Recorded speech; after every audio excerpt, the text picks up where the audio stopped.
विश्वविख्यात लेखक Edgar Allan Poe उहाँले एउटा कथा लेख्नु भएको थियो धेरै धेरै पहिले। याद राख्नुहोस् यो नाम विश्व साहित्यमा एउटा अमर नाम हो, एडगर एलन पो, अमेरिकी कथाकार। एडगर एलन पो को एउटा कथा आजको हाम्रो प्रवचनको प्रस्थान बिन्दु हुनेछ। यो कथालाई मनन गरौँ, चिन्तन गरौँ र यसबाट प्रेरणा लिऊँ। एउटा जहाज 12 जना क्रूको साथमा समुद्रमा गइरहेको थियो, तर उनीहरूले दिशा हराए, जसको परिणाम स्वरूप समुद्रमा भड्के, कतै पनि दिशा पाउन सकेन। त्यसपछि यो भन्दा ठूलो संकट देखा पर्न थाल्यो कि उनीहरूसँग भएको सम्पूर्ण खाना भोजन सकिँदै गयो, तर उनीहरूले दिशा पाए। उनीहरू भोकै रहन बाध्य भए, तैपनि उनीहरूले दिशा पाउन सके। उनीहरू अहिले मर्लाको अवस्थामा आइसके, किनभने दिनौं हप्तौं बितिसके खान नपाएको, त्यसमाथि हराइरहेछ। अब बच्नु त पर्यो, हरेक मान्छे बच्न चाहन्छ, बाँच्न चाहन्छ। मान्छे के हरेक प्राणी बाँच्न चाहन्छ। अब कसरी बाँच्छ? त्यहाँ बाँच्ने कुनै उपाय छैन। चारैतिर समुद्रै समुद्र हराइरहेको छ। त्यसमाथि खान नपाएर अहिले मर्ला भइसकेको छ। अन्तमा उनीहरूले एउटा उपाय निकाले, त्यो जहाजमा काम गर्ने केटालाई मारेर खाए। किन भन्नाले अब सबभन्दा निरीह प्राणी त त्यहाँ, सबभन्दा कमजोर प्राणी त्यो जहाजमा काम गर्ने एउटा केटो थियो। बलियालाई त मार्न सक्दैन, बलियाले मार्ने हो। त्यसकारण उनीहरूले खराब रूप मारेर खाएछ, बचे। यो एडगर एलन पो को कहानी।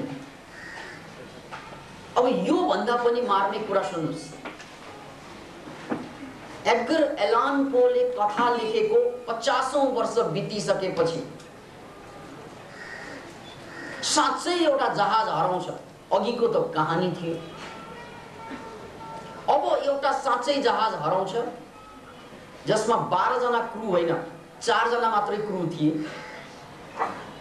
एडगर एलन पो को कहानी र यसमा फरक यति मात्रै, त्यसमा 12 जना क्रू थिए, यसमा 4 जना मात्रै। तर हराए जहाज, खाना सकिँदै गयो, भोकै मर्न लाग्यो। र यो जहाजमा 4 जना क्रूले केबिन बोयलाई मारेर खाए। यो कहानी होइन। अब हेर्नुस्, यहाँसम्म कुरालाई तपाईं संयोग भनेर टार्न सक्नुहुन्छ। किन भन्नाले एकजना कथाकारले कल्पना गरेको कुरा घट्यो, यो एउटा संयोग हो। तर एउटा कुरा बुझ्नुस्, यो संयोग मात्र होइन, संयोग भन्दा बेसी विज्ञान हो। र यसको विज्ञान पत्ता लगाउनु हामी जम्मै मान्छेको दायित्व।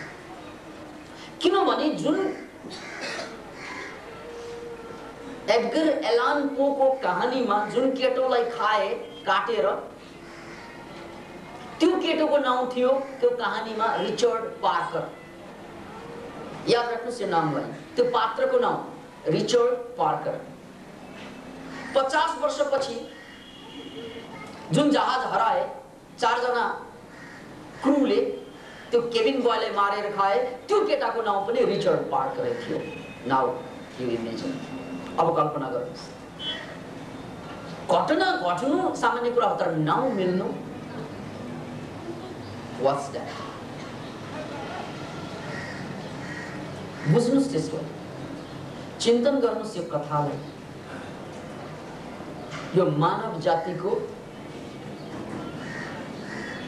मानव मात्रको मुक्तिको द्वार हुन सक्छ।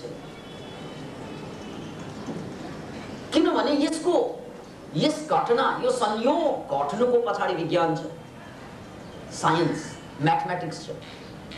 किन घटे? किन त्यो केटो जो कहानीमा मारिए उसको नाम पनि रिचर्ड पार्कर, र साँच्चै मारिए त्यसको नाम पनि रिचर्ड पार्कर। अब यसको विज्ञान सुन्नुस्। जब जब कुनै पनि मान्छेले कुनै पनि कल्पना गर्छ, राम्रो या नराम्रो, त्यो सम्पूर्ण कल्पना कल्पनाको रूपमा विलय हुँदैन, त्यो तरङ्गको रूपमा हावामा लहरिन्छ। त्यो तरङ्गको रूपमा हावामा लहरिन्छ। एक किसिमबाट यो विचार, यो कल्पना साँचोको रूपमा रहन्छ, मोल्डको रूपमा। साँचो, मोल्ड, र कालान्तरमा, कालक्रममा यो साँचो, यो मोल्डबाट रियालिटी प्रोड्युस हुन्छ। विचार साँचो हो, यानी मोल्ड हो, र त्यो साँचो, त्यो मोल्ड भित्र रियालिटी जन्मिन्छ। त्यसकारण विश्वविख्यात अस्तित्ववादी दार्शनिक जॉन-पॉल सार्ट्रेले एक ठाउँमा भनेका कि मलाई वस्तुभन्दा शब्द यथार्थ लाग्छ। यो कुरा मैले आजभन्दा 20 वर्ष अगाडि पढ्दा सार्ट्रे मलाई मूर्ख लागेको थियो। कहाँ वस्तुभन्दा पनि शब्द यथार्थ हुन्छ र? नबुझेपछि, आफ्नो मूर्खता नबुझेपछि विद्वानहरूलाई मूर्ख देखिने रहेछ मान्छेको खुबी। आफ्नो कमजोरी नदेखेपछि अरूको कमजोरी देख्ने। मैले पनि त्यही गल्ती गरेको थिएँ। कहाँ विश्वविख्यात दार्शनिक सार्ट्रे, त्यो बेला म भर्खर फिलोसफीमा इन्ट्रेस्ट राख्ने केटो, पढी लेखेको थियो जॉन-पॉल सार्ट्रेको कुरा। मलाई शब्द वस्तुभन्दा यथार्थ लाग्छ। हैन, कहाँ शब्द कहाँ वस्तु, के भनेको? यो पनि होला न? सार्ट्रेले बुझेन, आफूले नबुझेको थाहा छैन त्यहाँ। सार्ट्रेले नबुझेन रे त्यो 20 वर्षको केटाको दावा। The same thing happens with us. जब हामी महान विराट कुरालाई बुझ्दैनौँ, त्यो बेला आफ्नो कमजोरी देख्दैनौँ, त्यो भन्ने मान्छेको कमजोरी लाग्न थाल्छ। त्यो भन्ने मान्छेले जिन्दगी लगाएको हुन्छ त्यसको लागि। त्यो भन्ने मान्छे त स्पेशलिस्ट हो। तर दुर्भाग्यवश हामीलाई के लाग्छ? आफ्नो गल्ती, आफ्नो कमजोरी प्रोजेक्ट गर्छौँ अरूमा। दुर्भाग्य हो यो हाम्रो। किनभने हाम्रो भाषामा यस र नो बाहेक तेस्रो शब्द छैन। या त हामीले यस भन्छौँ, या त नो भन्छौँ, या त यो हुनै सक्दैन भन्छौँ, या त हुन्छ नि। तर यस र नो भन्नुमा, दुवै केसमा सत्यको खोज मर्छ। यसलाई नोट गर्नुहोस्। यस भन्नुमा र नो भन्नुमा दुवैमा सत्यको खोज मर्छ। किनभने यस भन्दा पनि खोज्नु परेन, नो भन्नलाई पनि खोज्नु परेन। अनुसन्धान, अन्वेषण आवश्यकै छैन। यस भन्नलाई पनि छैन, नो भन्नलाई पनि छैन। त्यसकारण हामीले हरेक कुरालाई या त यस भन्छौँ या त नो भन्छौँ, अनुसन्धान छोडिदिन्छौँ। जापानका एकजना मुक्त पुरुष, ज्ञानी पुरुषको नाम हो जोसु। जैन बुद्धिज्ममा जोसुको एउटा प्रसङ्ग छ। एकजना मान्छे गएर जोसुलाई सोध्छ, Has a dog possess Buddha nature? के कुकुर पनि बुद्ध हुन सक्छ? के कुकुरले पनि बुद्धत्व प्राप्त गर्न सक्छ? यो चाहिँ क्वेशन ज्ञानी पुरुष जोसुलाई सोधे। As a dog possesses Buddha nature, कि कुकुरले बुद्ध नेचर बोकेको हुन्छ? अनि गुरुले भने, this is the most serious question of all. This is the most serious question of all. But if you say yes or no, you will lose your Buddha nature.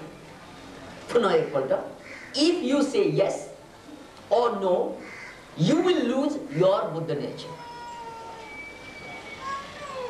कुकुरसँग Buddha हुने क्षमता छ कि छैन?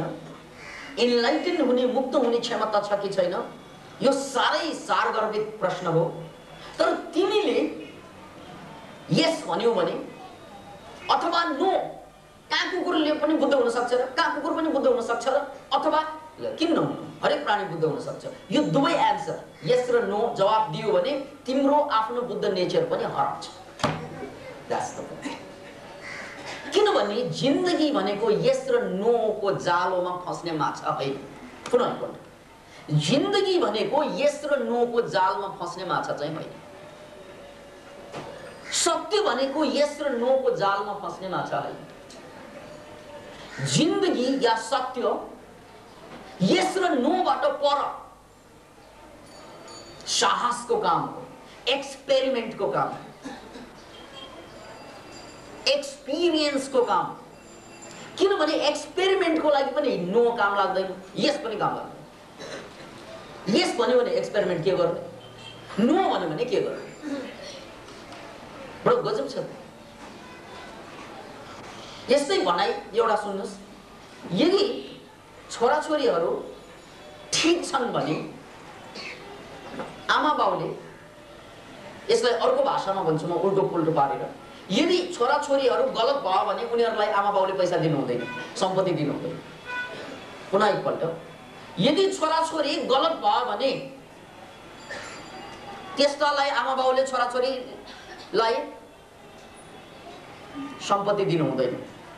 यदि छोराछोरी ठीक छ भने आमा बाउले सम्पत्ति दिनै पर्दैन, किनभने ऊ आफैले बनाउँछ।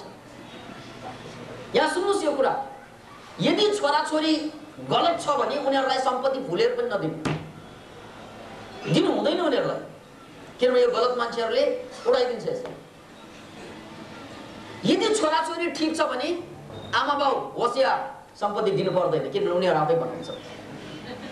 यही कुरा हो, ठीक भए पनि पर्दैन, बेठिक भए पनि पर्दैन।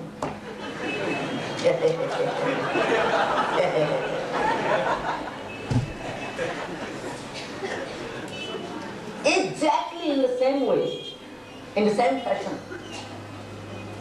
बुद्ध नेचर छ भन्नु, छैन भन्नु, नो भन्नु, यस भन्नु, it is the same.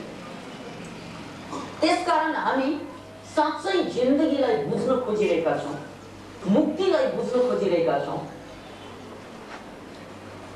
साँच्चै हामी जीवनलाई बदल्न चाहन्छौँ। त्यसो हो भने हामीले गर्नुपर्ने कुरा के त भन्नाले यस र नोलाई फालेर एक्सपेरिमेन्ट, परीक्षण, अनि मात्रै त्यो परीक्षणबाट जुन ज्ञान उत्पत्ति हुन्छ त्यो फर्स्ट ह्यान्ड नलेज हुन्छ। किनभने तपाईँको एक्सपेरिमेन्टबाट आयो, तपाईँको अनुभवबाट आयो। त्यसकारण एडगर एलन पोको त्यो कथा याद गर्नुहोस्, उनले एउटा कल्पना गरे र त्यो कल्पनाले एउटा वेभ बनायो। त्यो वेभ जुन साइबर स्पेसमा गएर बसिरहन्छ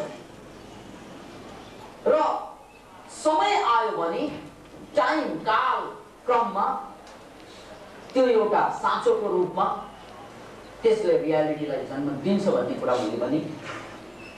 र त्यसको लागि एउटा विज्ञानलाई बुझ्नुपर्छ हामीले कि यो मस्तिष्क मान्छेको दुईवटा कुराले चल्छ। मस्तिष्कको सञ्चालन दुईवटा कुराले गर्छ।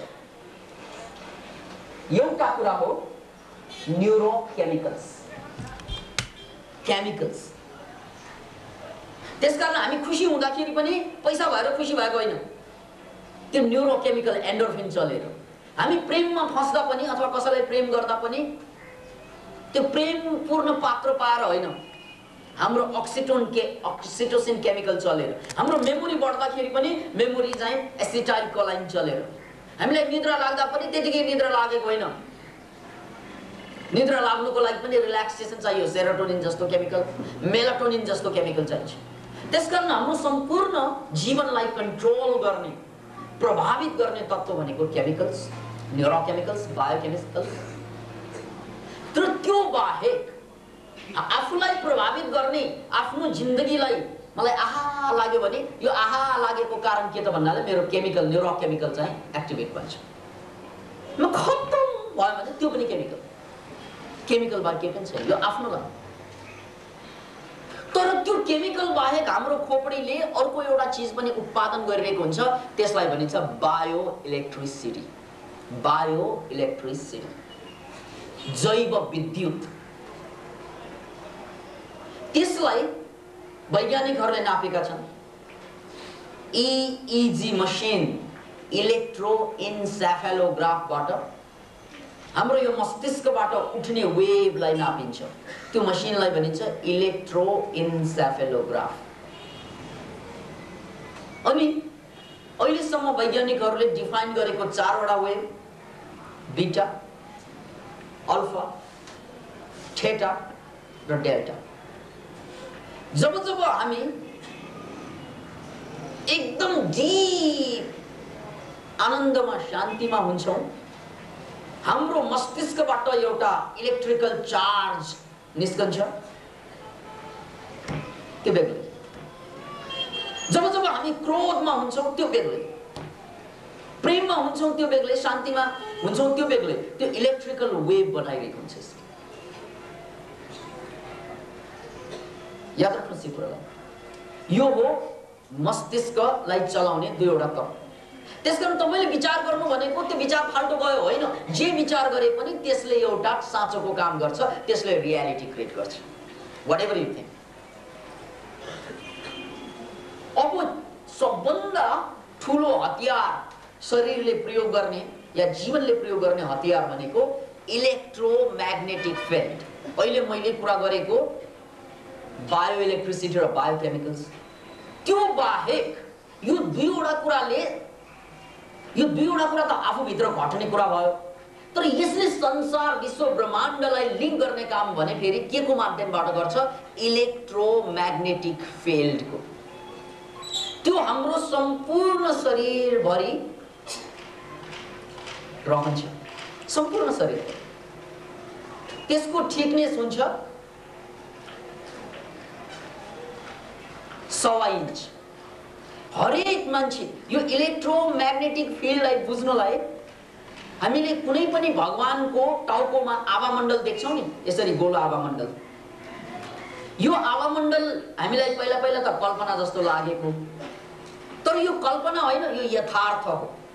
तपाई हामी सबै मान्छेको शरीरबाट एउटा आभामण्डल निस्किरहेको छ।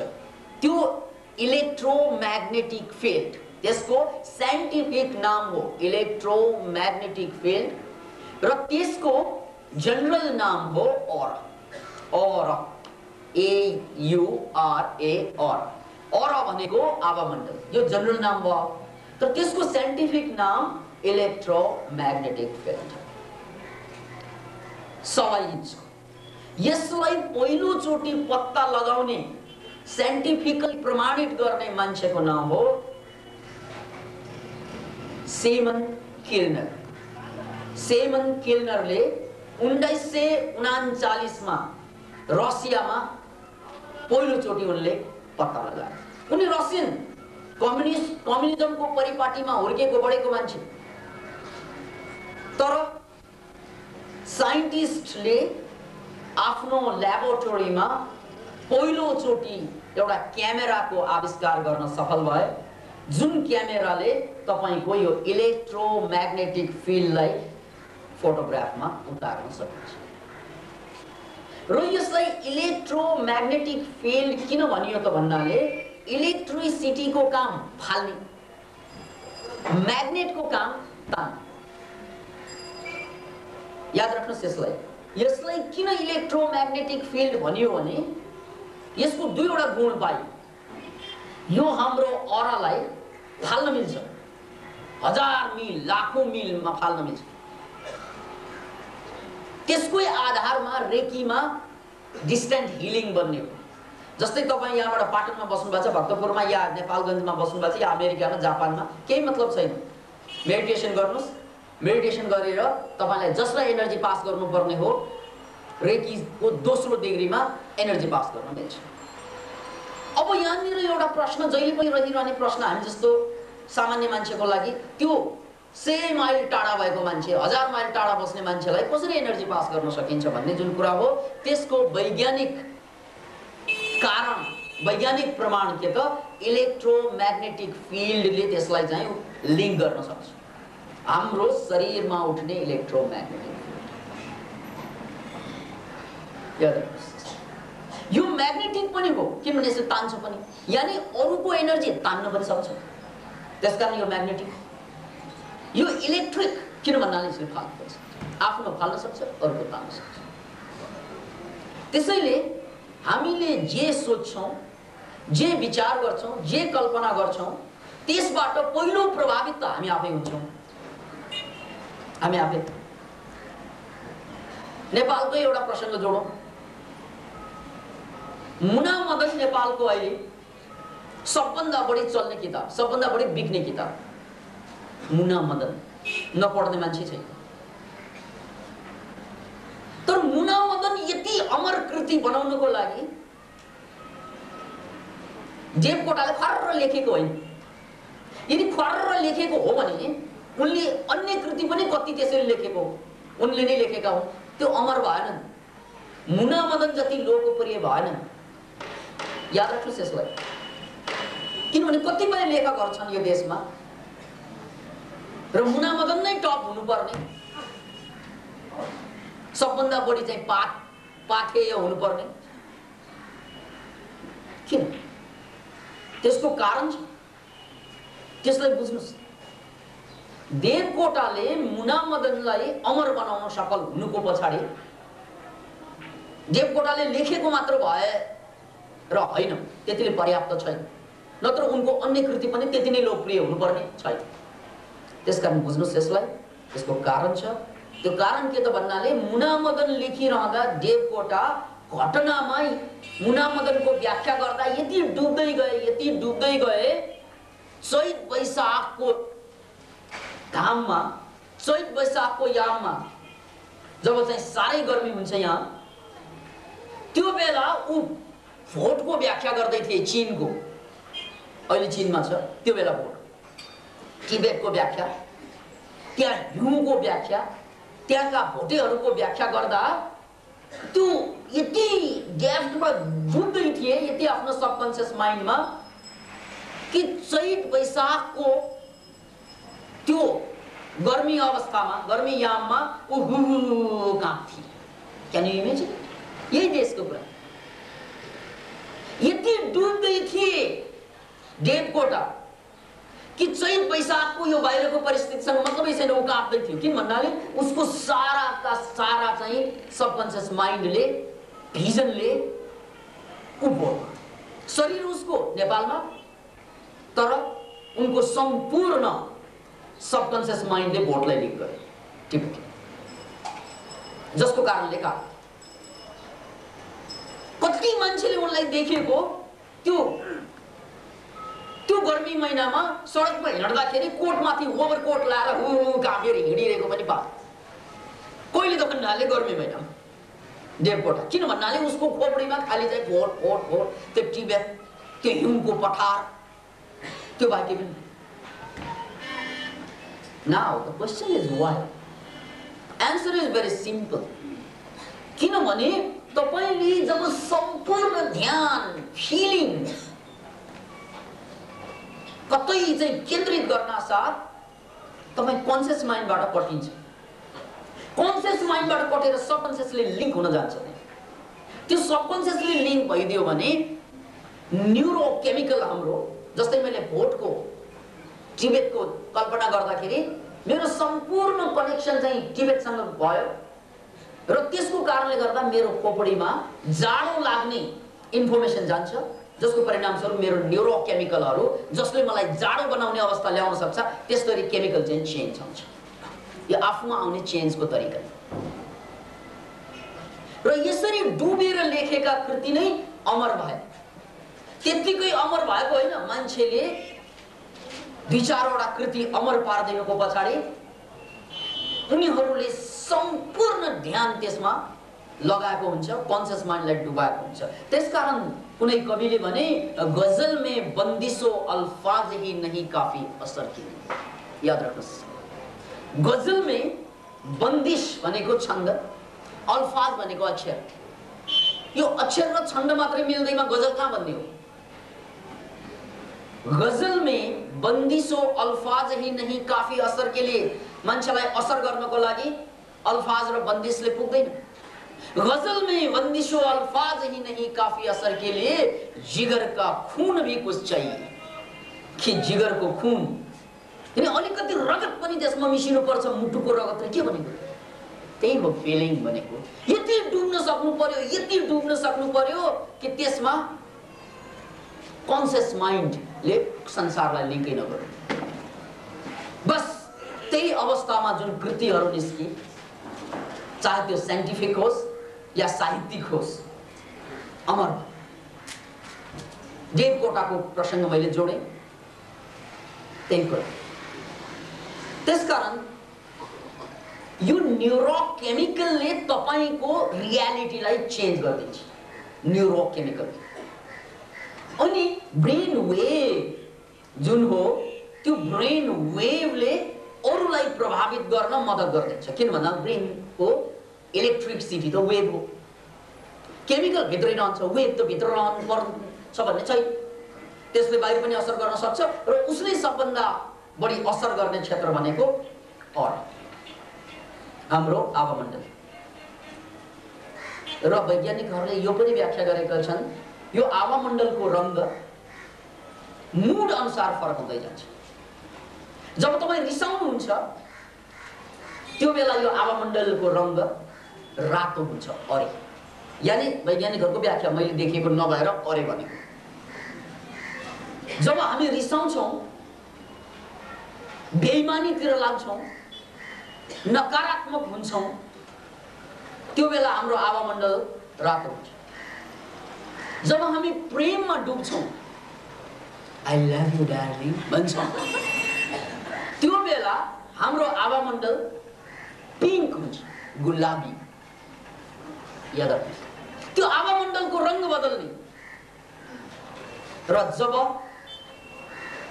कोही पनि मान्छे मर्न लाग्छ, मर्न 6 महिना अगाडि आवामण्डलको रंग कालो हुँदै जान्छ। त्यसकारण त्यो क्यामेराबाट खिचेर अथवा कोही मान्छेले आँखाले पनि देख्न सक्छ, त्यसलाई नाङ्गो आँखाले चट्ट देख्न साथ ल यो मान्छे अब 6 महिना भन्दा बढी बाँच्दैन, त्यो थाहा। आवामण्डल यसले सूचना दिइरहेको हुन्छ। त्यस्तै कोही मान्छे जब ज्ञान उसमा पलाउँछ, त्यो ज्ञानीहरूको आवामण्डलमा फेरि चाहिँ व्हाइटनेस आउँछ, व्हाइट लाइट शेड। र जब मान्छे बिरामी हुन्छ, याद राख्नुहोस् यसलाई, जब मान्छेलाई बिरामी पर्छ, बिरामी पर्नु पहिला नै, शरीरमा बिमार देखिनु पहिला नै आवामण्डलमा पाल पर्न थाल्छ।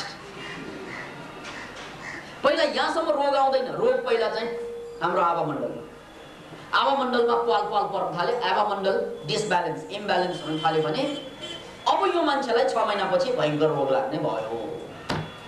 त्यसकारण यदि हामीले आवामण्डललाई चिन्न सक्यौं भने पछि लाग्ने रोगबाट पनि जोगिन सकिने भयो। र यो आवामण्डलको सबभन्दा ठुलो खूबी भनेको मैले अघि नै भने, यसलाई प्रक्षेपण गर्न मिल्छ, फाल्न मिल्छ। यो किनभने यो इलेक्ट्रोनिक पनि हो, इलेक्ट्रिक पनि।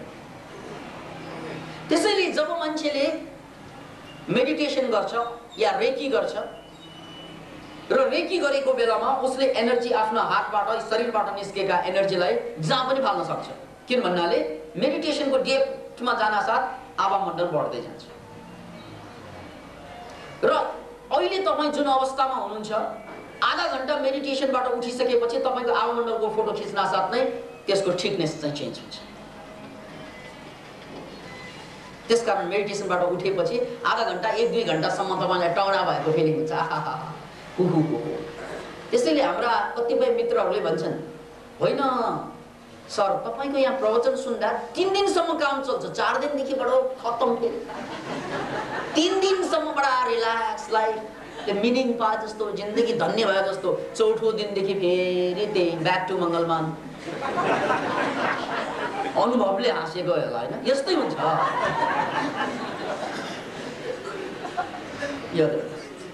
त्यसैले मैले यहाँहरूलाई चाहिँ निर्देशित गरिरहेको बिन्दु हो सबकन्सियस माइन्डको पावर, जुन कि असम्भव उसको लागि केही पनि रहँदैन। सामान्यतया उसको लागि असम्भव भनेको केही पनि रहँदैन। र दुर्भाग्यवश त्यही सबकन्सियस माइन्डसँग हाम्रो लिङ्क छैन, हामीले डाइरेक्ट गाइड गर्न सक्दैनौँ त्यसलाई, र त्यसकारण हामी कमजोर छौँ। अब म पुनः एकपल्ट एडगर एलान पोको कहानीसँग जोड्न चाहन्छु। तपाईँ हामीले आजबाट अहिलेबाट जे चिन्तन गर्छौँ कसैको बारेमा या आफ्नै बारेमा, कुनै न कुनै समयमा गएर त्यो घटना घट्ने परिपाटी बन्छ। त्यसकारण खबरदार जथाभावी नसोचौँ, किनभने जिन्दगी हाम्रो त्यही जथाभावी सोच्नुको परिणाम। आफूले मात्रै होइन, अरूले पनि तपाईँको बारेमा जथाभावी सोच्यो भने त्यही परिणाम हुन्छ। त्यसैले मान्छे सम्पूर्ण समस्याबाट मुक्त पाउनको लागि आफ्नो लागि मात्रै चाहना गरेर हुँदैन, अरूको लागि पनि बाँच्नुपर्छ। त्यसकारण सबभन्दा ठुलो चाहिँ मुक्तिको हतियारमा शान्ति पारमिता भनेर बुद्धले भन्नुभएको छ। शान्ति पारमिता, शान्ति पारमिता भनेको क्षमा गरिदिनु सबैलाई। किनभने उनीहरूलाई क्षमा गरिएन भने, उनीहरूप्रतिको द्वेष बनिरह्यो भने, उनीहरूको त्यो द्वेषले एउटा साँचो निर्माण गरेको हुन्छ र हामी फस्छौँ त्यसमा। त्यसकारण क्षमा गरिदिनु आफ्ना शत्रुहरूलाई। बस आजबाट आइन्दाबाट म द्वेष पाल्दिनँ, त्यसलाई भनिन्छ शान्ति पार्ने। र जबसम्म अरूप्रति द्वेष रहन्छ नि, त्यो द्वेष किन राख्नु भएन भने, तपाईले अरूप्रति द्वेष राख्नुभयो भने यो द्वेषको इन्फर्मेसन जान्छ त्यहाँ सबकन्सियसली, कन्सियसली जान्दैन, सबकन्सियसली जान्छ। र जसलाई द्वेष गरेको हो त्यो द्वेषको परिपाटीको कारणले गर्दा तपाईमाथि पनि द्वेष उत्पत्ति गर्ने कोही न कोही रह। तपाईले जे दिनुभयो त्यही फर्कने हो। त्यसकारण तपाईले द्वेष अरूमाथि किन पाल्नु भएन त भन्नाले, तपाईले द्वेष पाल्नु भयो भने अरूले पनि तपाईमाथि द्वेष पाल्छ। र द्वेष भनेको सामान्य कुरा होइन। मैले भनिहालेँ, यो द्वेषले एउटा साँचोको काम गर्छ र कालान्तरमा त्यो साँचोमा हाम्रो जीवन चाहिँ, हाम्रो जीवनको यथार्थ त्यसमा प्याक भएर आउँछ, त्यसबाट ढलेर आउँछ। बस एउटा कुरा। अब यो कुरासँग मैले एउटा अलिकति लिङ्क गर्न चाहन्छु। सबभन्दा इम्पोर्टेन्ट कुरा भनेको मान्छेले बुझ्नुमा यो मनको शक्ति, र यो मनको शक्ति मान्यताले कसरी अगाडि ल्याइरहेको हुन्छ। मान्यता किन भन्नाले हामी मध्ये धेरै यहाँ भौतिकवादी पनि होलाौँ, र यो मान्यताको जहाँसम्म सवाल छ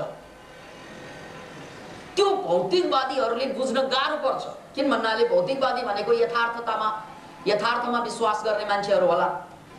अब मैले त्यो मान्यताको विज्ञानलाई बुझाउनको लागि एउटा उदाहरण पेश गर्दैछु यहाँहरूको अगाडि। मेरो हातमा एउटा चिज छ, यो चीज के भनेर सोधेँ भने यहाँहरू जम्मैले यसलाई चाहिँ नोट भन्नुहुन्छ, पैसा।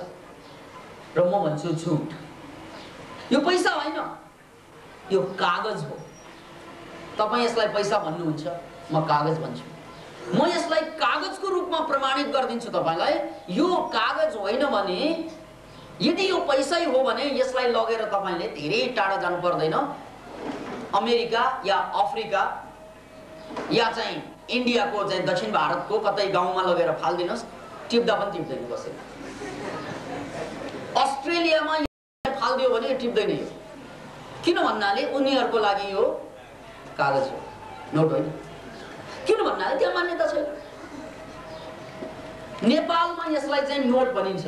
शेर्पाँचको सरकारले मान्यता दिए। नो सेको, ल सेको काम आउँछ, चल्छ। सेको से नै काम आउँछ। हुन त यो कागज हो। भोलि गएर शेर्पाँचको सरकारले यो सेको भनाउनु नोटहरू जम्मै क्यान्सेल, जम्मै कागज। आजसम्म नोट शेर्पाँचको सरकारले मान्यता हटाउन साथ कागज हुन्छ। नोट खोइ त्यसकारण नोट भन्ने चीज रहँदैन। यो नोट त हामीले मान्यता दिएर बनाएको हो मित्र। दिस इज योर मान्यता। यो मनले मानेको मान्यता भनेको मन। यो नोट हो, मैले पनि माने, तपाईले पनि मान्नु भयो, सेको कारोबार भयो। मैले त माने, तपाईले मानेन भने कारोबारै हुँदैन। किनभने मान्यता दिनु भएन तपाईले। त्यसकारण नोट भन्ने जस्तो चीज संसारमा रहँदैन, त्यो जम्मै मान्यता। यस्तै जीवनको प्राय कुराहरू मान्यतै हो। प्राय अझ भनौँ सबै। तपाईले जसलाई स्वास्नी भन्नुभयो कि जन्मजातै चाहिँ भगवानले या प्रकृतिले स्वास्नी भनेर ठोकेर ल्याउनु हो, मान्यता क्या। बहिनी भने पनि त हुन्थ्यो नि। मैले बहिनी बनाएँ, राखी बाने, बहिनी भयो होइन। मैले चाहिँ वरमाला पहिनाएँ, लोग्ने भयो, स्वास्नी भयो। के हो, के हो यो मान्यता होइन। यहाँसम्म के छोराछोरी पनि मान्यता। लज्जा। छोराछोरी होइन होला, सरी, यो त अति भयो। स्वास्नीसम्म ठिकै छ, मान्यता त हो नि। मैले हिजोसम्म चाहिँ को, अहिले चाहिँ स्वास्नी। हिजोसम्म को, अहिले लोग्ने। हिजोसम्म केग्ने, अहिले लोग्ने। हिजोसम्म केस्ने, आज सास स्वास्नी। मान्यता त हो नि। तर यो छोराछोरी मान्यता भनेको अलि बुझेन। छोराछोरी त आफैले जन्माउने होइन र सर, यो सोध्नुपर्छ मलाई। छोराछोरी आफैले जन्म, तै पनि मान्यता होला। जा आप सेट मान्यता मान्यता। किन भन्नाले प्रकृतिमा, सम्पूर्ण सृष्टिमा छोराछोरीको कन्सेप्ट कतै पनि छैन। कतै पनि कुनै पनि जनावरले मेरो छोरा मेरो छोरी भनेर बस्दैन। उनीहरूले सन्तान उत्पादन गर्छन् र ती सन्तानसँग सम्भोग पनि गर्छन्। त्यसै भएर बच्चा जन्मन्छ। अब खोइ छोरा, खोइ छोरी, खोइ कुन प्राणीमा चाहिँ आमा बाउको कन्सेप्ट छ। त्यसकारण आमा बाउ पनि मान्यता। किन्यता मान्यता। आमा बाउ पनि मान्यता। समाज, ह्युमन सोसाइटीले दिएको मान्यता। छोराछोरी पनि मान्यता। संसार जम्मै मान्यता।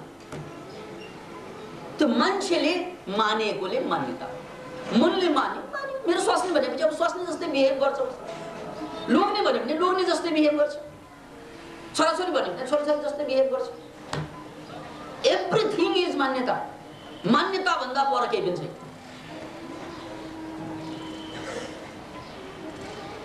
बुझ्नुहोस् त्यसको। किनभने धरतीमा यो मान्यता प्रदान गर्न सक्ने एउटै मात्र प्राणी छ, त्यो हो मान्छे। किन भन्नाले मान्छेसँग नियोकर्टेक्स, यो ब्रेनको सबभन्दा पछिल्लो भाग छ जसले मान्यता दिन सक्छ। अरू प्राणीले सक्दैन। त्यसकारण हाम्रो संसार भनेको मान्यतामा, मनमा आधारित संसार। स्वास्नी पनि मन, लोग्ने पनि मन, देश पनि मन, जाति पनि मन, धर्म पनि मन, सबैले मानेको। मनले मान्यो भयो, मनले नमानेको भयो नहुने। त्यसकारण यो सम्पूर्ण सृष्टि मान्यतामा आधारित भएकोले तपाईले भगवान मान्नु पनि मान्यता हो। नमान्नु पनि मान्यता हो। याद राख्नुहोस्, कम्युनिस्टहरूले भगवान मान्दैनन्, त्यो पनि मान्यता हो। के मान्यता? नमान्ने मान्यता। हामी भगवान मान्दैनौँ भने नमान्ने मान्यता। मान्यताबाट बाहिर त छैन होइन। भगवान प्रभु सबै भगवानले गरेको त्यो पनि मान्यता, किनभने हामी मान्छौँ। मान्यौँ भने भगवान प्रकट हुन्छ, मानेन भने भाग्छ भगवान। भगवान पनि स्वास्नी जस्तै हो, लोग्ने जस्तै। माने लोग्ने, नमाने केग्ने केग्ने। त्यसकारण कुनै कविले भने प्यार इंसान को इंसान बना देता है, प्यार इंसान को इंसान बना देता है, मृत्यु के नाम को निर्वाण बना देता है। प्यार इंसान को इंसान बना देता है, मृत्यु के नाम को निर्वाण बना देता है। प्यार से प्यार करो, साधना साधो, पूजो। प्यार से प्यार करो, साधना साधो, पूजो। प्यार पत्थर को भगवान बना देता है।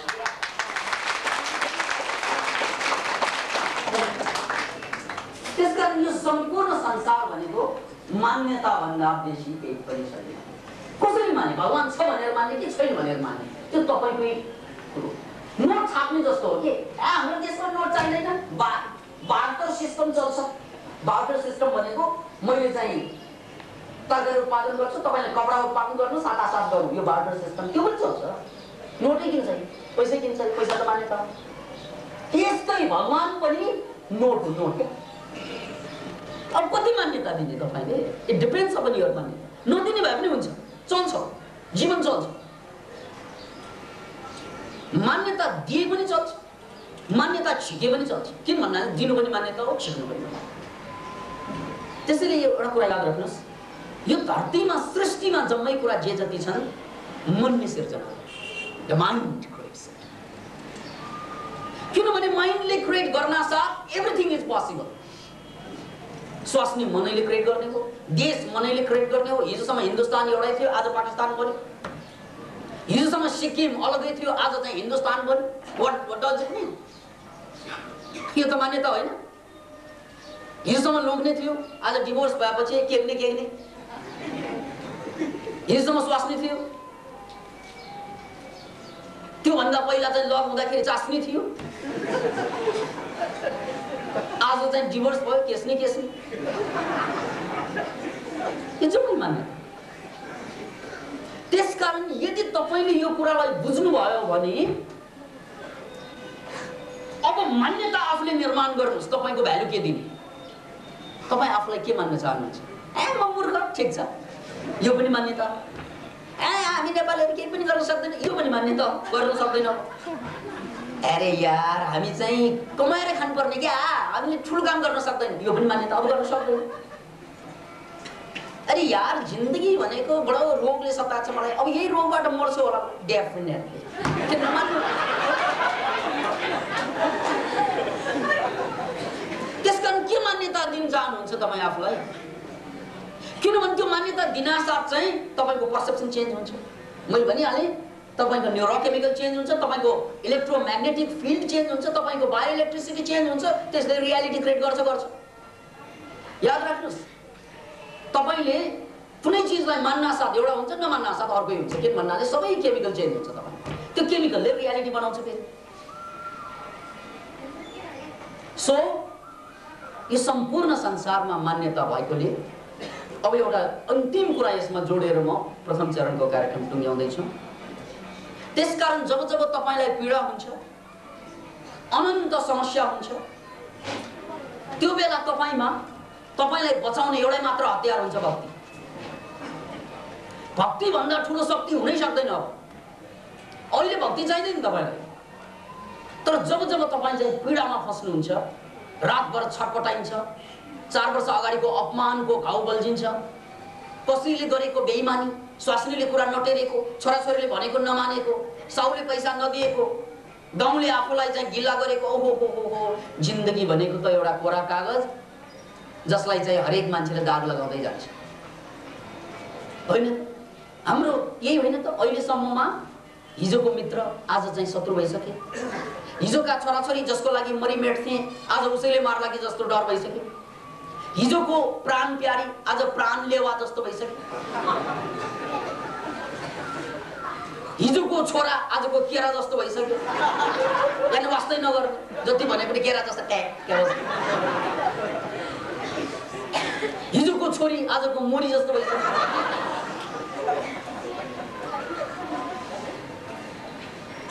अथवा हिजो मैले हिरा मानेको आज किरा जस्तो भइसक्यो। जिन्दगी त यस्तै हो। हेर्नुहोस् त, क्षण क्षणमा तपाईलाई दाग दिँदै जान्छ मान्छेले। दाग, दिलको दाग दिँदै जान्छ क्षण क्षणमा।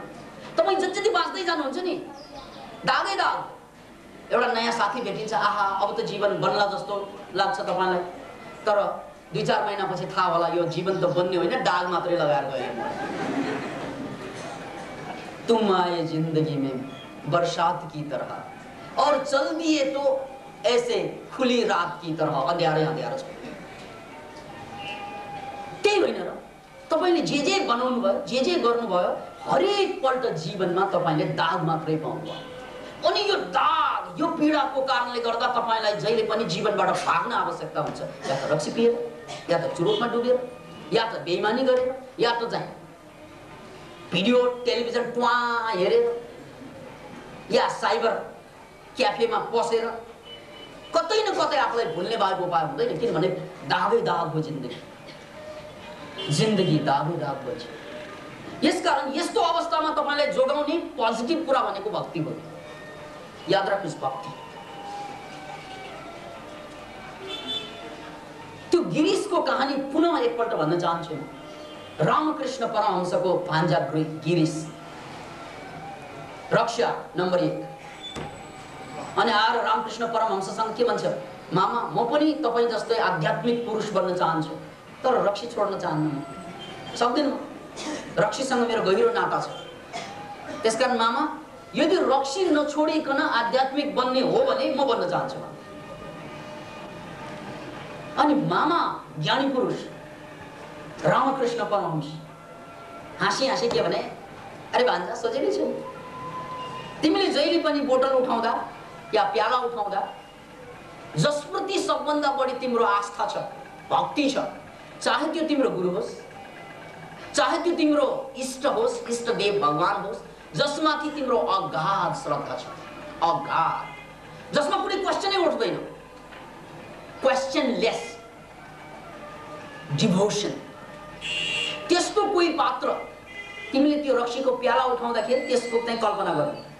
पिउन अगाडि सुरुमा उसलाई यो जोक जस्तो लाग्यो, तर पछि उनले साँच्चै त्यो रक्सीको प्याला उठाएर चाहिँ मामाले भन्नुभएको सबभन्दा इष्टदेवलाई कल्पना गर्ने, खै मेरो इष्टदेव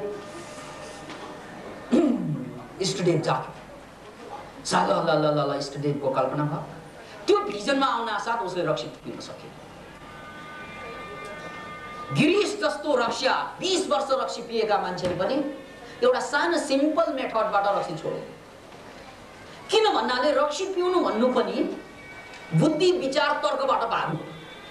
किनभने बुद्धि विचार तर्कले खोज्छ आनन्दमा, बुद्धि विचार तर्क हुँदैन। त्यसकारण पिकनिक जान्छौँ, किनभने पिकनिकमा बुद्धि विचार तर्क होइन, आ र हो, हे र है, हो र हो, हम र ह चल्छ। यस्तै पिकनिकमा चल्ने नै। त्यसैले यो बुद्धिले मलाई साह्रै कायल गरिसक्यो, पीडा दिइसक्यो। त्यसैले म रक्सी पिएर बिर्सन्छु यसलाई। यो तर्कले, यो भूतले, यो भविष्यले गर्ने के त भन्नाले प्याला, त्यो पिएपछि केही पनि होस हुँदैन, मदहोस हुन्छ। गिरीशको कुरा सुनेर रामकृष्णले दिएको आइडिया त्यही हो कि तिमीले चाहिँ रक्सीको प्याला उठाउँदाखेरि इष्ट देवता जसप्रति अगाध भक्ति छ त्यसको भिजन क्रिएट गर्नु, अरू के पनि नगर्नु। पछि त्यो भिजन आउन साथ, भिजन आउनु भनेको माइन्ड कन्सियसबाट सबकन्सियसमा जानु। सबकन्सियसमा गएपछि त फेरि रक्सी चाहिँदैन। किन भन्नाले सबकन्सियसमा फ्युचर हुँदैन, सबकन्सियसमा पास्ट पनि हुँदैन। त्यो कुरा याद राख्नुहोस् है। सबकन्सियसमा पास्ट र फ्युचर भनेर काल खण्डित हुँदैन, कन्सियस माइन्डमा मात्रै हुन्छ यो फ्युचर, यो पास्ट, यो प्रेजेन्ट। तर सबकन्सियस माइन्डमा नाइदर फ्युचर नर प्रेजेन्ट नर पास्ट, त्यहाँ त काल। त्यसकारण त्यसलाई महाकाल भनिन्छ के, त्यहाँ कालै छैन। अथवा अकाल। त्यहाँ काल छैन। अकाल भनेको कालबाट अतीत भयो। जब हामी सबकन्सियसमा जान्छौँ कालबाट मुक्त हुन्छौँ, समयबाट मुक्त हुन्छौँ। बडो रमाइलो कुरा हो। त्यसकारण तपाईको भिजन आउन साथ नै मलाई भूतकालको पेन हुँदैन, मलाई भविष्यको पेन हुँदैन, म वर्तमानमा टिक्छु। अनि वर्तमानमा टिक्न साथ मैले रक्सी पिउन परेन, किन भन्नाले त्यतिकै आनन्द आउन थाल्छ, त्यतिकै रिल्याक्स्ड हुन थाल्छ। त्यही हो भक्ति भन्ने। त्यसकारण गिरीशलाई जुन तरिका दिए त्यो भक्तिको सूत्र थियो रामकृष्णको तर्फबाट। त्यसैले हामीले जीवनमा एउटा कुरा सोच्नुपर्छ, औषधि भनेको जहिले पनि काम लाग्ने कुरा होइन। तपाईँ बजारमा जाँदाखेरि टाउडा भइरहेको बेलामा ओहो यहाँ त ठुलै औषधि पसल खोलेको रहेछ, एक मुठी औषधि किनेर खाउँ भनिन्छ, हेर्दा पनि हेर्दैन। ओहो आज त चाहिँ एन्टिबायोटिक्स खाउँदैन, सबभन्दा कडा चाहिँ खालको दिउँ, पछि के पर्ला अहिले खाइराखौँ भन्दैन औषधि। याद राख्नुहोस्, यो भक्ति भनेको पनि औषधि हो। औषधि जुन समयमा तपाईँ आफ्नो बलबुता, तपाईको सम्पूर्ण शक्तिले केही पनि गर्न सक्दैन, लाचार हुन्छ तपाईँ, आई क्यान डु नथिङ। त्यसकारण त मान्छेहरू त्यो बेला हे भगवान भनेर टाउको समाउँछ नि। अन्य बेलामा अरूको टाउको समाउने मान्छे पनि साह्रै पीडा पर्यो भने आफ्नै टाउको समाउनु भएको बानी हुँदैन। त्यो बाचा टाउको समाएर बस्नु, हे भगवान याद राख्नुहोस्। त्यसकारण त एउटा कविले लेखे, सारे जग को देख के जाना तुम बिन मेरा कोई नहीं। सारे जग को देख के जाना तुम बिन मेरा कोई नहीं। ठोकर खा के हमने माना तुम बिन मेरा कोई नहीं। सारे जग को देख के जाना तुम बिन मेरा कोई नहीं। ठोकर खा के हमने माना तुम बिन मेरा तुम सब। बस यति भन्न सक्नुभयो भने सक्यो। तपाईको सम्पूर्ण दुःख र व्यथा, सम्पूर्ण पीडाका कथा, हिजोको त्यत्रो घायल भएको मन, छिया भएको मन अहिले गर्नु पर्दैन थियो। किन भन्नाले अहिले घायलको चाहिँ सम्झनै भएको छैन। गर्ने कहिले त भन्नाले जब साह्रै पीडा हुन्छ, भक्ति त्यो बेला काम गर्छ। भक्ति भनेको यस्तो एउटा मान्यता हो, त्यो नोट मात्र होइन कि डलर पाउन्ड छ। नेपालमा पाउन्ड चाहिँ त्यतिकै चलाउँदैनौँ हामीले, चल्दैन। तर कुनै बेलामा चलाउनु पर्ने हुन्छ नि, आपत्ति परे बेला। द्याट इज भक्ति। त्यसकारण सामान्यतया हामी सम्पूर्ण मान्छे कर्ममा विश्वास गर्ने मान्छे, कर्ममै विश्वास गर्नुपर्छ। सबै कुरा कर्मबाट मैले गर्नुपर्छ, I am the master of myself. तर सबै समयमा यो लागु हुँदैन। कहिलेकाहीँ जीवनले तपाईलाई लछार पछार गरिदिन्छ। जब केही पनि कुरा चल्दैन तपाईको, यहाँसम्म कि सुत्न जाँदाखेरि भनिन्छ नि, अंधेरे में परछाई भी साथ छोड़ देती। अंधेरोमा पर्यो भने त छायाले पनि साथ छोडिदिन्छ। अरू मान्छेको त कुरै छोडौ, छायाले पनि साथ दिँदैन तपाईलाई, आफ्नै छायाले पनि छोडिदिन्छ। त्यो बेला गर्ने के? अब now don't say yes or no. यदि तपाईँ साँच्चै जीवनलाई विधायक बनाउनु, जीवनको खोजमा यहाँ हुनुहुन्छ भने यस र नो भनेको अनसाइन्टिफिक ल्याङ्ग्वेज। ए यस्तै होला नभन्नुस्, ए कहाँ हुनु यो पनि नभन्नुस्। This both are unscientific concepts. त्यसैले जब तपाईलाई पीडा हुन्छ, समस्या हुन्छ, त्यही बेला तपाईलाई जगाउन बचाउनको लागि नै हाम्रो शास्त्रले मन्त्रको आविष्कार गरे। मन्त्रको अर्थ नै याद राख्नुहोस्, मनबाट जसले त्राण दिन्छ, रक्षा गर्छ, त्यही मन्त्र। मन्त्रको शाब्दिक परिभाषा के त भन्नाले आफ्नै मनबाट पिरोलिएको बेलामा जसले रक्षा गर्छ त्यही हो मन्त्र। आफ्नै मनबाट हामीलाई पीडा दिने अरूको मनबाट कम, आफ्नै मनबाट बढी हुन्छ। त्यो बेला गर्ने। त्यसकारण हरेक मान्छेमा भक्ति भावपूर्ण नै मन्त्र हुनुपर्छ, आफ्नो मन्त्र। जस्तै एउटा सामान्य मन्त्रको प्रयोग तपाईले गर्न सक्ने के त? सो अहम। सो भनेको त्यो ईश्वर, अहम भनेको म। मात्र जब तपाईलाई पीडा पर्छ, निद्रा लाग्दैन, समस्या हुन्छ, त्यो बेला जब जब तपाईलाई बोर हुन्छ, पास्ट र फ्युचरका कुराले थिच्छ, त्यतिबेला डु नथिङ, मात्र जप्ने यो मन्त्र, सोहम सोहम सोहम, मनै ईश्वर, मनै ईश्वर, मनै ईश्वर। मै ईश्वर भएपछि पीडा कहाँबाट सम्झ? सोहम एउटा मन्त्र। अर्को मन्त्र ओम नमो शिवाय, अथवा अर्को मन्त्र शिवोहम शिवोहम, मनै शिव, शिवस्वरूप हुँ म, शिवस्वरूप हुँ म, शिवस्वरूप हुँ म। अर्को मन्त्र बुद्धं शरणं गच्छामि, बुद्धं शरणं गच्छामि, धम्मं शरणं गच्छामि, सङ्घं शरणं गच्छामि। कुनै पनि जब जब तपाईलाई पीडा हुँदाखेरि यु एक्सपेरिमेन्ट विथ योरसेल्फ, कुनै न कुनै मन्त्र जहाँ कि तपाईलाई के पनि चल्दैन, मन्त्र जप्नुहोस्, तपाईको त्यो पीडा रहँदैन। किनभने यो पनि मान्यता हो। यो मान्यता किन चाहियो त भन्नाले तपाईको पीडा पनि मान्यता हो।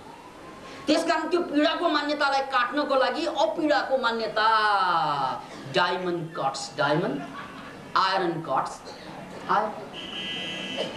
त्यसकारण पीडा कट्स पीडा, हीरा कट्स हीरा। त्यसैले यो पीडाबाट मुक्त पाउनको लागि जब तपाईँ एक्लै हुनुहुन्छ, कोही पनि छैन, त्यो बेला तपाईलाई जोगाउने मन्त्र हो। त्यसकारण हरेक मान्छेको मन्त्र हुनुपर्छ, हरेक मान्छे। अन्य बेलामा नजपे केही भन्दैन म, ठिक छ जप्नु पर्दैन, तर कमसेकम पीडामा बस्ने कसरी तपाईँले?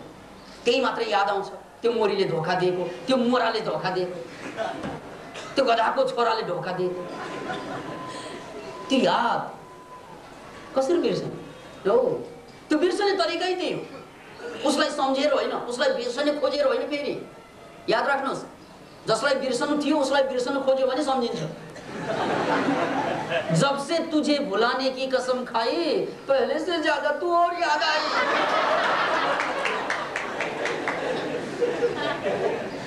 अरे भाई यति त सम्झनु पर्यो। जब से तुझे भुलाने की कसम खाई, पहले से ज्यादा और याद। यो डायलग भन्ने तरिका फरक हुन्छ के? धोका पीडा भएको बेलामा अलि कडा भाषामा भन्नु पर्यो। जब से तुझे भुलाने की कसम खाई, पहले से ज्यादा तू और याद आई। यो पनि हुन्छ।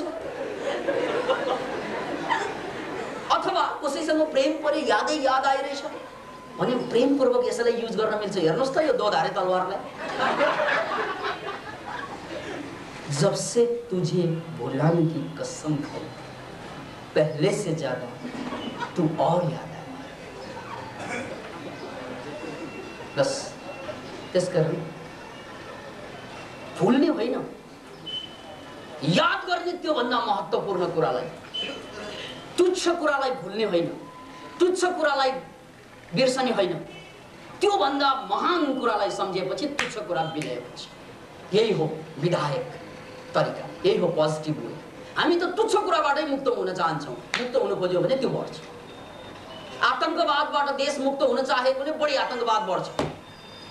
याद राख्नुहोस्, कुनै पनि देशमा जहाँ जहाँ मुक्ति खोजिन्छ समस्या बढ्छ। इजरायल र प्यालेस्टाइनको समस्या के समाधान खोजेनन् उनीहरूले? The more they try the more they are in trap.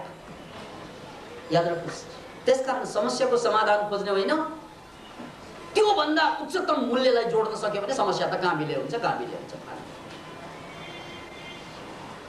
त्यसकारण एडगर एलन पोको त्यो कहानी पुनः याद गर्नुहोस् र आजबाट अहिलेबाट मैले मेरो दिलमा पोजिटिभ थिङ्किङ जगाउन सिक्ने भावना जागोस् भनेर प्रार्थना गरौँ।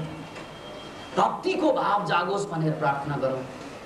यही हो मुक्तिको मार्ग, यही हो शक्तिको मार्ग भन्दै म पहिलो चरणबाट बिदा लिन अगाडि समाजमा विद्यमान धामी झाँक्रीको बारेमा प्रकाश पारिदिनु हुन विनम्र अनुरोध छ। जस्तो कि उनीहरू काम्ने, केही कुरा थाहा पाउने भन्ने के कारणले गर्दा हुन्छ। निश्चल मेरो मित्र निश्चलजी, धामी झाँक्रीलाई इङ्ग्लिसमा शमानिजम भनिन्छ, शमानिजम। र यो शमानिजमलाई अहिले वैज्ञानिकहरूले स्टडी गरिरहेका छन्। किनभने कतिपय कुराहरू झुटो लागेर पनि सत्य हुन सक्छ। कतिपय कुरा सत्य लागेर पनि झुटो हुन सक्छ। डेफिनेटली यो शमानिजममा एउटा सिस्टम नभएको, साइन्टिफिक स्टडी नभएको कारणले गर्दा हामीले ढ्याङ्ग्रो ठटाउन साथ झाँक्री, काप्न साथ झाँक्री भन्ने गरेका छौँ। त्यो एउटा हाम्रो आम भूल हो। यसको मतलब यो होइन कि यो झाँक्री, यो देवता चढ्ने, काप्ने भनेको असम्भव, यो हुनै नसक्ने कुरा होइन। हुन्छ, यो जेन्युन पनि हुन्छ। किनभने कोही पनि हिलर आत्माहरू, कोही आत्मा भनेको शब्द मैले फाल्छु, किनभने आत्मा भनेको धर्मले प्रयोग गर्ने शब्द हो। त्यसकारण मैले विज्ञानले शब्द प्रयोग गर्ने शब्द वेबलाई प्रयोग गर्छु यहाँ। कोही पनि मान्छे मर्नासाथ उसको वेब बाँकी रहन्छ। मान्छे मरेर वेब मर्दैन। अब त्यसको एउटा सबभन्दा वैज्ञानिक कारण सुन्नुहोस्। रोजमेरी भन्ने विश्वविख्यात सङ्गीतकारको नाम रोजमेरी। रोजमेरी यस्तो सङ्गीतकार जसले बिथोवन जस्ता सङ्गीतकारहरूको सङ्गीत जस्ताको तस्तै चाहिँ रच्न सक्ने, जबकि उनले ट्रेनिङको रूपमा केही पनि लिएको छैन। रोजमेरी साइन्टिस्टहरूले रोजमेरीमाथि स्टडी गरे कि रोजमेरीले यस्ता यस्ता सङ्गीत निर्माण गरे जो सङ्गीत एकदमै समकक्षी छ बिथोवनको। अनि बिथोवन बाहेक पनि ठुला ठुला सङ्गीतकार जस्तै सुपर्ट, ठुला ठुला सङ्गीतकार, उनीहरूको सङ्गीतलाई सहज रूपमा त्यो कोटिको सङ्गीतलाई रचना गर्न सक्ने, त्यही ढाडामा। अनि उनले रियाज कति गरेको छ त भनेर हेर्दा केही पनि रियाजै छैन। Can you imagine? हाम्रो यहाँ निर्भीक राईजी हुनुहुन्छ, सङ्गीतकार, रियाज बिहानदेखि बेलुकासम्म रियाज गर्नुहुन्छ। वर्षौँदेखि हामीलाई उहाँले चिन्नु भएको, तर प्रवचनमा उहाँ आउनुभएको 2-3 महिना भयो होला भर्खर। त्योभन्दा पहिला चाहिँ म रियाज गर्नुपर्छ भनेर शनिबार पनि नछोड्ने मान्छे। कति भक्ति उहाँको सङ्गीतप्रति। तर त्यो भक्तिले मात्रै महान सङ्गीतकार बन्दैन, त्यो कुरा बुझ्नुपर्छ। रियाजले मात्रै बन्दैन। फेरि भन्नाले मेहनत गरेर मात्रै चाहिँ महान बन्ने हो भने यो देशको भरियाहरू जम्मै महान बन्नुपर्ने, यो देशको किसान मजदुर जम्मै महान बन्नुपर्ने। त्यसरी मात्रै बन्दैन। मेहनत एउटा फ्याक्टर हो, तर त्यसमा जोड्नुपर्छ भक्ति पनि, मेहनत र भक्ति। र यस्तो भक्ति जसमा कुनै आग्रह छैन, मेरो नो र यस छैन, बस दिल खुल्यो। यसरी दिल खोल्यो भने बिथोवन जस्ता सङ्गीतकारहरू या मोजर्ट जस्ता सङ्गीतकारहरू मरेर त गए, तर उनीहरूको वेब छ यो धरतीमा। र जब तपाईँ दिल खुलेर बस्नुहुन्छ त्यो बेला उनीहरूको वेबलाई जसरी कम्प्युटरले तपाईले पठाएको चिठी या टाकटुक टाकटुक टाक गरेको त्यहाँ छापिन्छ, त्यो पनि वेबै हो। त्यस्तै वेब हो मान्छेले चाहिँ गरेका काम, कृत्यहरू, विचारहरू, त्यो वेबलाई टान्छ। याद राख्नुहोस् यो कुरा। अनि त तपाईँ रातारात सङ्गीतकार टाटाएर ट्वाट्वा गर्नै पर्दैन। याद राख्नुहोस् यसलाई। हो, टाटाएर ट्वाट्वा पनि त्यसमा जोडेर लग्नु भयो भने सुनमा सुगन्ध। त्यही कुरा रोजमेरीले प्रमाणित गरेर देखाए। किन भन्नाले उनको अगाध श्रद्धा थियो बिथोवनमा। श्रद्धा, द्याट्स अल। यति श्रद्धा, यति भक्ति कि ऊ चाहिँ डुब्दै डुब्दै जाँदा धामी झाँक्री जस्तै चाहिँ काट्न सक्थ्यो। र त्यो बेला बिथोवनको वेब उसमा अवतरित हुन्थ्यो। ऊ अर्ध चेतनामा हुन्थ्यो र उनको हात चल्थ्यो। र त्यो बेला जुन सङ्गीत निर्माण हुन्थ्यो त्यो बिथोवनको क्वालिटीको निस्क्यो। रोजमेरी, तपाईँले इन्साइक्लोपिडिया पल्टा पनि पाउने नाम, याद राख्नुहोस्। त्यस्तै पाब्लो पिकासोका महान कृतिहरू पाब्लो पिकासो मरिसकेपछि पनि बनाउँदै लगे। याद राख्नुहोस्, कल्पनै गर्न सक्दैन। न्युमेन जस्ता आर्टिस्टहरूले, पाब्लो पिकासो मरिसक्यो, विश्वका नम्बर 1 क्युबिजमको जन्मदाता पेन्टिङमा, तर उनले जसरी जुन शैलीमा जस्तो खुबी देखाए त्यो उनी मरेर 3 महिनापछि पनि चाहिँ उनको पेन्टिङ चाहिँ बन्दै गयो, त्यही क्वालिटीमा, त्यही स्तरमा, जो कि कलाकारै हुन्। न्युमेन जस्ता मान्छेहरू खोज गर्दै जाँदा अरू केही होइन, पाब्लो पिकासोप्रति उनको अगाध भक्ति थियो, आस्था थियो। र त्यो आस्थामा डुब्दै जाँदाखेरि उसलाई देउता चढे जस्तै, हाम्रो भाषामा देवता चढे, काँपे जस्तै काँप्ने। पछि त चाहिँ उनले चाहिँ त्यस्तो पेन्टिङ निर्माण गर्न सक्यो। अब एउटा नाम याद राख्नुहोस्, प्यासन बर्ट भन्ने विश्वविख्यात लेखक। सरी टेल भन्ने एउटा कृति साहित्यमा अमर भयो। सरी टेल तपाईले चाहिँ कुनै पनि चाहिँ इन्साइक्लोपिडिया पल्टाउँदा चाहिँ नाम आउँछ सरी टेलको। र यो टेलको सरी टेलको रचयिताको नाम हो प्यासन बर्ट। र प्यासन बर्ट को हो, कहाँ जन्मेको, कसैलाई थाहा छैन। एकजना लेखिका जसले कहिले पनि जीवनमा चाहिँ कुनै महत्त्वपूर्ण लेखै लेखेन, उसको हातबाट लेखिन्थ्यो त्यो। प्यासन बर्टको चाहिँ वेब उसमा आउँथ्यो र उसले लेख्दै जान्थ्यो। कृति तयार, सरी टेल, विश्वलाई चकित पार्दिए, तर लेखक चाहिँ बेपत्ता। याद राख्नुहोस्, मैले 3 वटा उदाहरण दिएछु। एउटा साहित्यको क्षेत्रबाट सरी टेल प्यासन बर्टको, कलाको क्षेत्रबाट न्युमेनको, र त्यस्तै चाहिँ कला भनेको पेन्टिङको क्षेत्रबाट, त्यस्तै चाहिँ सङ्गीतको क्षेत्रबाट रोजमेरीको। याद राख्नुहोस्। त्यसकारण यो धरतीमा श्रद्धा भन्दा ठुलो कुरा हुनै सक्दैन। श्रद्धा एउटा विज्ञान नबनेको कारणले गर्दा हामीले श्रद्धालाई चाहिँ शङ्काको रूपमा हेर्छौँ। कहाँ श्रद्धा गर्ने ठाउँमा शङ्का गरेर हेर्छौँ। शङ्का गर्न पाइन्छ, यदि साइन्समा त शङ्कै गर्नुपर्छ, तर मनोविज्ञान यो चेतनाको जगतमा, यो आध्यात्मिक जगतमा शङ्काले होइन मित्र, श्रद्धाले बन्छ। एउटा जगत निर्माण हुन्छ शङ्काबाट। यो सम्पूर्ण संसार, भौतिक संसार शङ्काबाट, क्वेसनबाट निर्माण हुन्छ। तर अन्तरको जगत चाहिँ निर्माण हुन्छ श्रद्धाबाट, भक्तिबाट। त्यसकारण मनोक्रान्तिको त्यो यन्त्र छ नि, त्यो पनि सपनाबाट पास भएको यन्त्र हो। त्यसमा क्वेसन मार्क उल्टो भएछ। किन भन्नाले नो क्वेसन, किनभने क्वेसनले संसार बनाउनलाई मात्रै हुन्छ। यहाँ प्रेम जगाउनलाई क्वेसन काम लाग्दैन मित्र। आध्यात्मिक अनुभूतिको लागि क्वेसन काम लाग्दैन मित्र। क्वेसनको आफ्नै ठाउँ छ, प्रेमको आफ्नै ठाउँ छ।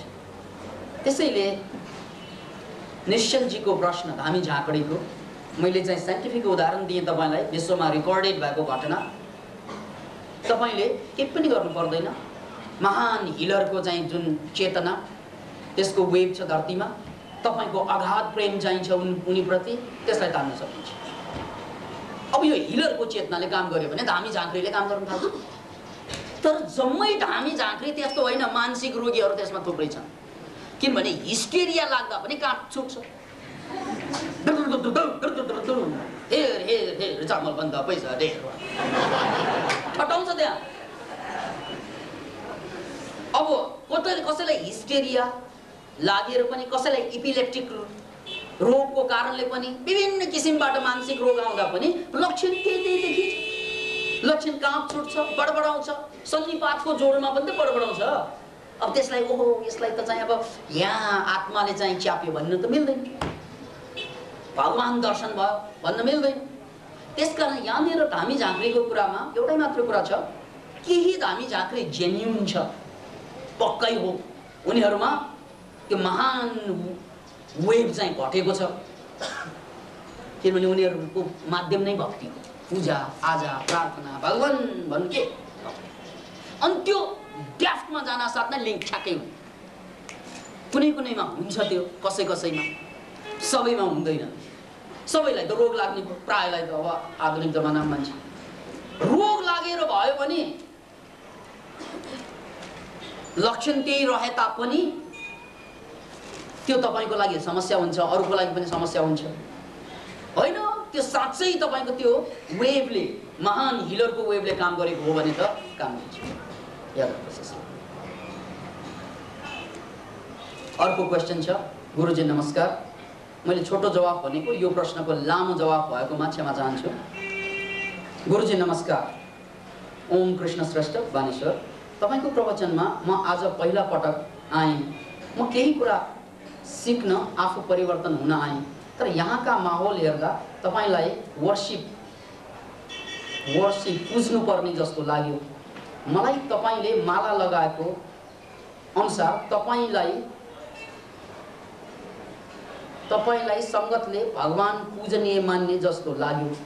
यो मलाई ठिक लाग्यो। अन्तिम कुरा, यो वर्शिप हो कि रेस्पेक्ट हो? ओम कृष्ण बानेश्वर। याद राख्नुहोस् एउटा कुरा, प्रेम भनेको बडो गजबको कुरा। यदि कसैले नियम बनाएर कसैलाई केही गर्ने नियम बनाइदियो भने त्यो धोखा हो। तर भावनाको शिखरमा केही कुरा घट्यो भने त्यो पूजा। पूजा र नियममा यही फरक छ। एउटा कुरा याद राख्नुस्,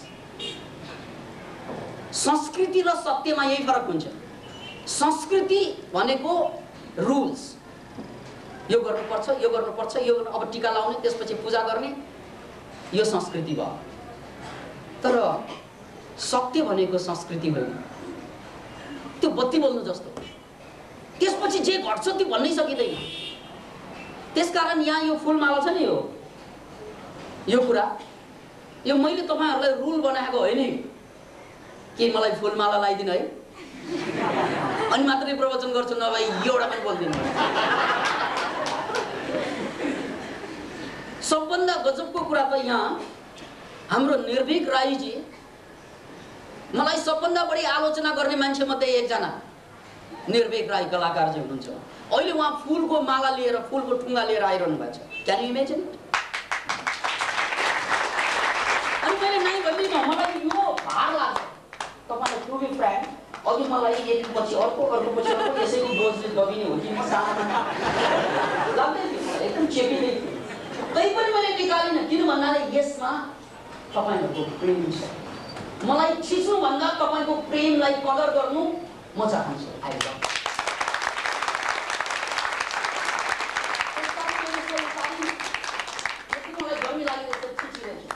किनभने त्यो भन्दा ठुलो तपाईको प्रेम। त्यसकारण प्रेमबाट जे घट्छ त्यसलाई त नियममा बाँध्न सक्दैन मित्र। याद राख्नु, जहाँ नियम हुन्छ त्यहाँ प्रेम हुँदैन, जहाँ प्रेम हुन्छ त्यहाँ नियम हुँदैन। रामकृष्ण परमहंस एकजना पुजारी नै थिए, तर यस्तो पुजारी भन्नासाथ हामीलाई कस्तो लाग्छ भन्नाले लकीरका फकीर, यानी मतलब चाहिँ पैसा कमाउन यसको धन्दा हो। कोही अफिसमा जान्छन्, यो पिउन हो, भगवानको पिउन जस्तो लाग्छ नि पुजारी। तर वो अद्भुत पुजारी। उनी मन्दिरमा कलकत्ताको रानी रासमणीले बनाएको मन्दिरमा, काली माताको पुजारी मन्दिरमा। तर पूजा कस्तो चल्थ्यो भने कुनै कुनै दिन रात 24 घण्टा पूजा चल्थ्यो त्यहाँ। 24 घण्टा, 4-4 दिन, 5-5 दिन मन्दिर खुले, रातमा पनि दिनमा पनि ऊ पूजामा मस्त। कुनै कुनै दिन 4-5 दिन त मन्दिरै नखुल्ने। अनि आएर रामकृष्णलाई सोधे, ओहो तपाईँ त गजबको पुजारी रहेछ, हामी भक्तहरूलाई समस्या पर्यो। किन भन्नाले अब टाइम टेबलै छैन, कहिले 4-5 दिन खुल्ने, रातमा पनि खुल्ने, कहिले दिनमा बिहानै पनि बन्द हुने, के हो यो? हैन, यो पुजारी भएर कमसेकम नियममा त बस्नु पर्यो। अनि रामकृष्णले भने यो नाटक हो र नियम गर्नलाई? नाटकमा मात्रै नियम हुन्छ, यति बजेदेखि यो डायलग, त्यसपछि यो त नाटक हुन्छ। यहाँ त नाटक होइन भाइ, यहाँ त पूजा भइरहेछ वास्तविक। त्यसकारण मेरो भाव उठ्छ त मन्दिर खुल्छ, भाव आउँदैन त मन्दिर बन्द हुन्छ। यो त पूजा भनेको त भावनाले गर्ने कुरा भाइ। पूजा भनेको रुल्सले गर्ने कुरा त होइन। रुलले पूजा गरियो भने त्यो ढोङ। भगवानलाई फुल चलाउनु पर्छ, गुरुलाई माला पहिराउनु पर्छ, त्यो रुल हो भने ढोङ। भाव जाग्यो भने रोक्ने कसले रोक? याद राख्नुस्, यही फरक छ बक्सिस र घुसमा। तपाईले मलाई काम गरिदियो, म खुसी लाग्यो, ला 2 लाख दिए, त्यो घुस होइन, त्यो बक्सिस हो। तर अरे यार 5 लाख नभइकन कामै गर्दैन, 1 लाख नभइकन काम गर्दैन भन्यो भने काम त गरिदिएको, 1 लाख मागेको, अब यो बक्सिस होइन घुस हो। घुस र बक्सिस दुवैमा पैसा दिने, बक्सिसमा अझ बढी दिन्छ होला। तर बक्सिसलाई घुस भनिदैन। किन भन्नाले बक्सिस खुसी भएर, आहा तिमीले काम गरिदियो, धन्य भाइ, ला त्यो बक्सिस। अब यहाँ ला होइन, ल्याऊ, रुल्स। ला भन्यो भने बक्सिस, ल्याऊ भन्यो भने घुस। घुस र बक्सिसमा धेरै फरक छैन मित्र। त्यस्तै प्रेम र रेपमा पनि धेरै फरक छैन। प्रेममा पनि रोमान्टिक लभमा पुग्ने त त्यही हो, समागम। रेपमा पनि पुग्ने त्यही हो। तर रेपमा जबरजस्ती त्यहाँ पुगिन्छ, प्रेममा कहिले पुगे थाहा नै हुँदैन। पुग्न त त्यही पुग्ने। रेप र लभ अन्जाम दुवैको फरक छ, आकाश र जमिनको, तर पुग्ने त्यही पोइन्ट। प्रेममा समागम, सेक्सुअलिटीमा कहिले पुग्यो थाहा नै नहुने। तर रेपमा जबरजस्ती पुग्छ अनि परिणाम उल्टो आउँछ। त्यस्तै याद राख्नुस् मित्र, जब हामी कुनै पनि चिजलाई नियमपूर्वक चाहिँ यही गर्नुपर्छ भने त्यो ढोङ, तर घट्यो भने त्यसलाई ढोङ भन्न मिल्दैन। त्यसकारण यहाँ चाहिँ यो फुलमाला लगाउने यो हाम्रो घटना हो। यहाँ सबै साथीहरूको प्रेम भएको कारणले गर्दा मैले यसलाई अस्वीकार गर्ने कुरै आउँदैन। रामकृष्ण परमहंसको कुरा अझै भन्न चाहन्छु म। It's so realistic and wonderful. रामकृष्णले भगवान कालीलाई मात्रै पूजा होइन, कहिलेकाहीँ कालीको गद्दीमा स्वास्नीलाई राखेर स्वास्नीको खुट्टा छोएर माता भनेर दीप जलाउँदा प्रभु माता दर्शन देऊ मलाई, कसैले स्वास्नीलाई पुजे। रामकृष्णलाई आएर सोधेछ मान्छेहरूले, पागल त भएन यो मान्छे, कहाँ भगवान कहाँ चाहिँ स्वास्नी, त्यसलाई पुजिरहेछ माता माता भनेर त्यो पनि स्वास्नीलाई। अनि सोधेछ त्यहाँको वर्किङ कमिटीले, भगवान यो तपाईले के साँच्चै चाहिँ कालीको ठाउँको सिंहासनमा स्वास्नीलाई राखेर पुज्नु भएको हो नि भन्छ। अनि त्यो मिल्छ र? रामकृष्ण के भन्नुहुन्छ भने, हो आज त मैले चाहिँ जिउँदो भगवान भेट्टाएँ। किनभने काली भनेको त मूर्ति, तर मेरी श्रीमती त जिउँदो भगवान मैले पहिलोचोटि भेट्टाएको। माताजी की जय। याद राख्नुहोस्। त्यसकारण पूजामा यही पूजा गर्ने भन्ने हुँदैन, प्रेम भाव उम्रेपछि यही गर्ने भन्ने हुँदैन। एउटा कुरा थाहा पाउनुहोस् मेरो मित्र, everything is fair in love in war. जे पनि जायज हुन्छ के जंग और प्यार में सब कुछ जायज है। Everything is fair in love in war. अब पाप त घट्नु पर्यो नि, त्यति मात्रै बुझ्ने हो। त्यसकारण यो वर्शिप होइन। याद राख्नुहोस्, यसलाई तपाईले वर्शिपको रूपमा पहिलोचोटि आएर देख्नु भएको। त्यसैले यदि तपाईलाई लाग्छ यो वर्शिप हो भने, ला यो तपाईहरुको माला तपाईहरुलाई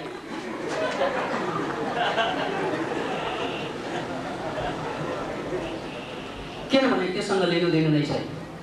अब कोट पनि चाहिन्छ भने त्यो पनि खोलाल्नु होला, गर्मी लाग्यो।